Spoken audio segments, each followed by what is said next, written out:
Sunday mornings in Kinshasa normally mean packed pews in the city's many Catholic churches. But on recent Sundays, the clergy has been sending the faithful onto the streets to pray for something else: political change. The church, which holds an influential role in Congolese society, mediated a late 2016 political agreement that demanded Kabila's resignation and elections in late 2017. When that failed to happen, Congolese took to the streets in Kinshasa and other major cities late last year and earlier this year.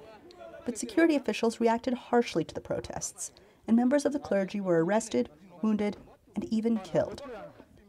The U.S. government has urged Congolese authorities to respect the right of citizens to protest. At the St. Francois de Sales parish in Kinshasa, parishioners say they are angry over the January 21st shooting death of a young novice, Therese Kapangala. Choir director Manu Bakutu says he's haunted and angry after watching her die in a pool of blood. She was calm. She prayed a lot. Other parishioners say they'd also lost loved ones in the protests.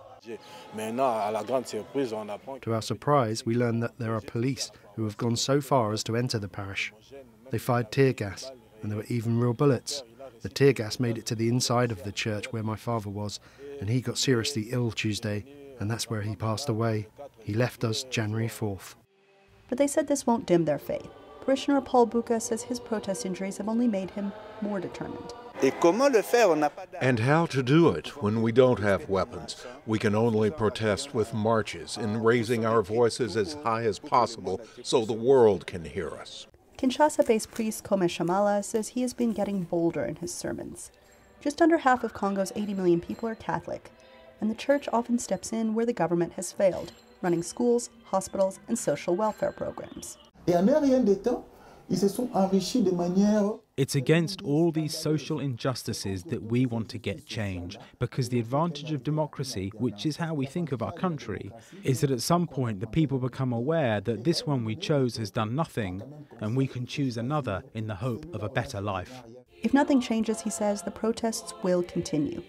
And no matter how dark or difficult the days ahead may be, he urged the people of Congo to hold on to one thing above all else: faith. Anita, Powell, VOA News, Kinshasa.